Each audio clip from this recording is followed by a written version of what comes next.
Hello and welcome to sports fact. मैं हूं आपके साथ अभिषेक भारद्वाज।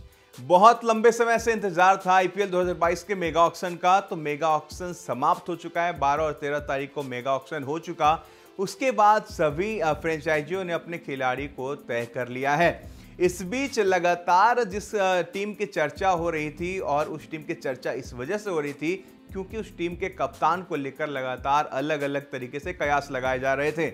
इस बीच आपको बता दें कि आरसीबी ही वो टीम है जिसको लगातार कयास लगाए जा रहे थे, क्योंकि जब से विराट कोहली ने कप्तानी छोड़ने का ऐलान किया है तब से आरसीबी के खेमे से लगातार ये सुगबुगाहट उठ रही थी कि आखिर आरसीबी में विराट के बाद कप्तान कौन। जी हां, इस फैसले को लेकर लगातार बहुत सारी खबरें आई सामने, लेकिन मेगा ऑक्शन के बाद अब एक खिलाड़ी जो है वो जुड़ चुका है आरसीबी के खेमे से। जी आपको बता दें कि बहुत ही स्मार्ट बिडिंग दिखाई दिया है आरसीबी की तरफ से इस खिलाड़ी को लेकर। क्यों?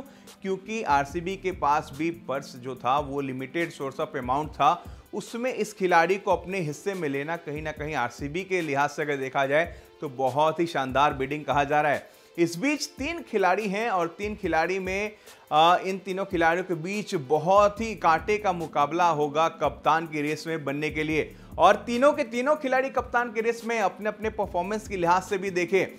सबसे पहला नाम आता है फाफ डुप्लेसिस का। जी हां, फाफ डुप्लेसिस वो खिलाड़ी हैं जिनको सीएसके बहुत लंबे समय से सीएसके के साथ खेल रहे थे, लेकिन अब इस मेगा ऑक्शन में आरसीबी ने उनको अपने पाले में कर लिया है और कुल 7 करोड़ रुपए में फाफ डुप्लेसिस आरसीबी के खेमे में आ चुके हैं।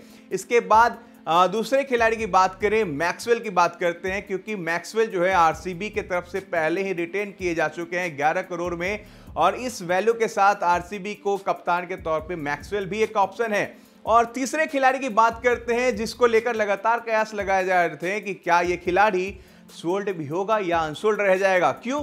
क्योंकि इनके एज फैक्टर को लेकर बात होती थी, बहुत तरीके से इनको लगातार इन पे जो खबरें वो आती थी कि क्या ये खिलाड़ी इस मेगा ऑक्शन में बिकेगा या नहीं बिकेगा। और उस खिलाड़ी के बारे में बात करेंगे। जी हां, दिनेश कार्तिक वो खिलाड़ी हैं, और दिनेश कार्तिक एक फिनिशर के तौर पे भी कई दफा अपना रोल अदा कर चुके हैं।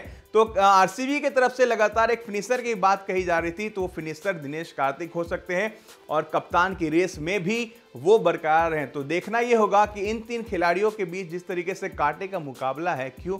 क्योंकि तीनों खिलाड़ी अपने प्रदर्शन के लिहाज से तगड़े दावेदार माने जा रहे हैं आरसीबी के कप्तान के तौर पे।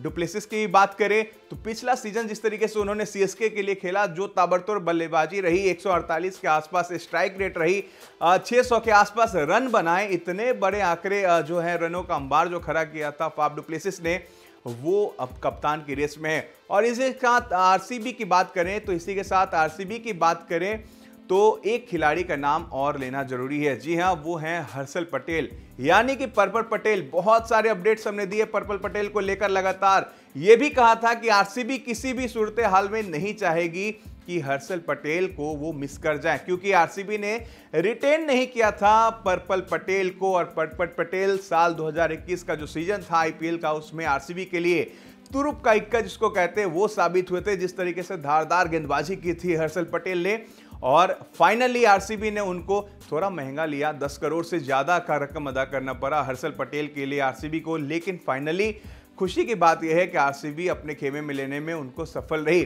तो देखिए, आईपीएल जो है उसका आगाज 27 मार्च से होने वाला है। इस बीच नजर लगातार बरकरार है, और कहीं ना कहीं लगातार हम नजर इसलिए भी टिकाए हुए क्योंकि विराट कोहली के कप्तान ना होने के बाद इन तीनों प्रमुख दावेदारों में दिनेश कार्तिक, फाफ डुप्लेसिस और मैक्सवेल, कौन वो खिलाड़ी है जिसको आरसीबी कप्तान के रूप में वो जो है दावेदारी मिल सकती है, आरसीबी के कप्तान के तौर पे टीम को लीड करने का मौका मिल सकता है। नजर हमारी बनी रहेगी, लेकिन इन्हीं तीनों खिलाड़ियों में से किसी एक के सिर पे सजेगा आरसीबी के कप्तान का ताज।